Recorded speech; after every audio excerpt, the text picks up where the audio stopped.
देखिए 2024 के चुनाव ने एक नई गाथा लिखी। दरअसल उसके बाद बीजेपी ने एक नारा गढ़ा। अब आप समझ जाएंगे कि क्या जनता ने अपने वर्डिक्ट से कहा था जिसकी वजह से बीजेपी ने एक नारा गढ़ा। वो नारा है बटेंगे तो कटेंगे। अब इसका अर्थ समझिए। जिस भारतीय जनता पार्टी ने 2014-2019 के चुनाव में हिंदुओं को एकजुट रखकर ये सुनिश्चित किया था कि उनको एक स्पष्ट जनादेश मिले, वो 2024 आते आते विपक्ष की वजह से का सेंसस का मुद्दा हो, आरक्षण का मुद्दा हो, इन मुद्दों पर वो हिंदू वोट बैंक बट गया और इस वजह से भारतीय जनता पार्टी ने अब आने वाले चुनाव के लिए एक नारे को लगभग हर जगह पहुंचा दिया। वो नारा बटेंगे तो कटेंगे हरियाणा में बीजेपी के काम आया, क्योंकि आंकड़े ये बताते हैं कि अगर आप हिंदुओं में अलग अलग जातियों को देखें तो उनका एक बड़ा हिस्सा बीजेपी के साथ टिका रहा और इसी वजह से हरियाणा के बाद महाराष्ट्र, झारखंड, बिहार, इन तमाम जगहों पर बीजेपी की तरफ से ये नारा बोला जा रहा है। यहां तक कि खुद प्रधानमंत्री नरेंद्र मोदी ने महाराष्ट्र में बोला कि अगर हम बटेंगे तो बांटने वाले महफिल सजाएंगे। तालियों के साथ बहुत बहुत स्वागत खास मेहमानों का। सिद्धार्थ यादव जी राष्ट्रीय प्रवक्ता बीजेपी के, तालियों के साथ स्वागत कीजिए। अनिल यादव जी राष्ट्रीय प्रवक्ता कांग्रेस पार्टी के, तालियों के साथ स्वागत कीजिए। अरविंद वाजपेयी जी प्रवक्ता एलजेपीआर के, रामविलास गुट के। अनुराग भदौरिया जी समाजवादी पार्टी के राष्ट्रीय प्रवक्ता। मृत्युंजय तिवारी जी प्रवक्ता आरजेडी के, तालियों के साथ स्वागत कीजिए।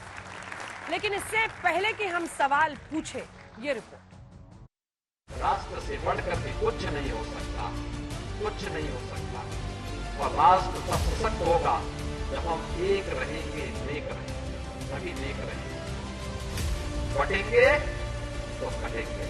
यूपी के सीएम का यह बयान वैसे तो पुराना है, लेकिन इस बयान की खनक आज भी सुनाई दे रही है। संघ से जब इस बयान पर सवाल पूछा गया तो संघ ने भी अपने अंदाज में मुहर लगा दी। हिंदू एकता लोक कल्याण के लिए है। हिंदू सबके लिए सुख प्रदान करेगा, दुनिया में किसी भी देश के संकट के लिए। तो इसलिए हिंदू एकता आवश्यक है।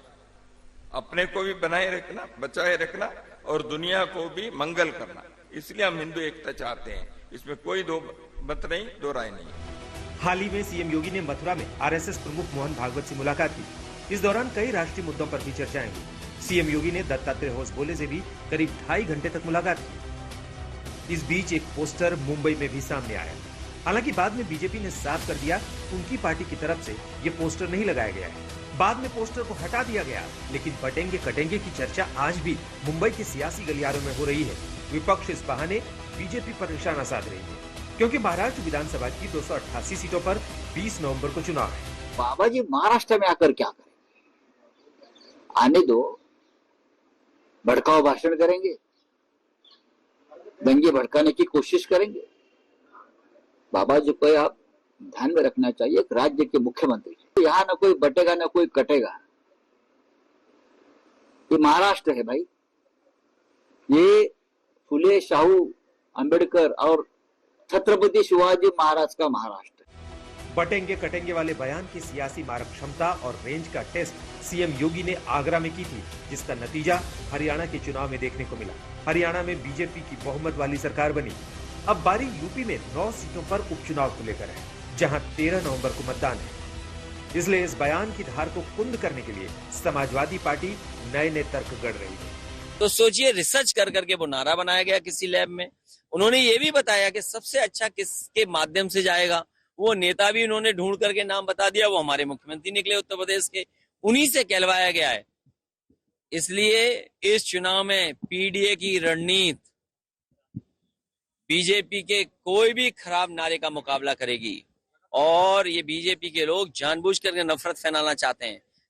और राष्ट्र तब सशक्त होगा जब हम एक रहेंगे, नेक रहेंगे, तभी नेक रहेंगे। बटेंगे तो कटेंगे। आप देख रहे हैं ना, बांग्लादेश में देख रहे हो ना, तो वो गलतियां यहां नहीं होनी चाहिए। हिंदुत्व की सियासत झारखंड के चुनावी माहौल में भी घुल रही है। देखो भाई, कोई टिकट मिलेगा, कोई टिकट नहीं मिलेगा, लेकिन झारखंड रहेगा, हमारा हिंदू सभ्यता रहेगा, तब भी तो हम रहेगा, नहीं तो हम कैसे रह पाएंगे।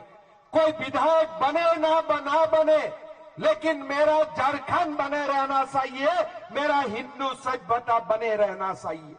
असम के सीएम झारखंड में बीजेपी के प्रभारी हैं। वो लगातार इस मुद्दे पर खुलकर बोल रहे हैं। यानी बटोगे तो कटोगी की सियासत यूपी से होते हुए हरियाणा में दिखी, इसके बाद महाराष्ट्र से होते हुए झारखंड की तरफ रुख किया है, जिसका ट्रेलर हिमंता बिस्वा शर्मा के बयान में दिख रहा है। यानी कुल मिलाकर महाराष्ट्र और झारखंड में बटोगे तो कटोगे का बीजेपी अगर इस्तेमाल करती है तो दूसरी राजनीतिक पार्टियों को आश्चर्य नहीं होना चाहिए। लेकिन इसका असर ग्राउंड पर कितना होता है, ये देखना दिलचस्प होगा। आज तक ब्यूरो।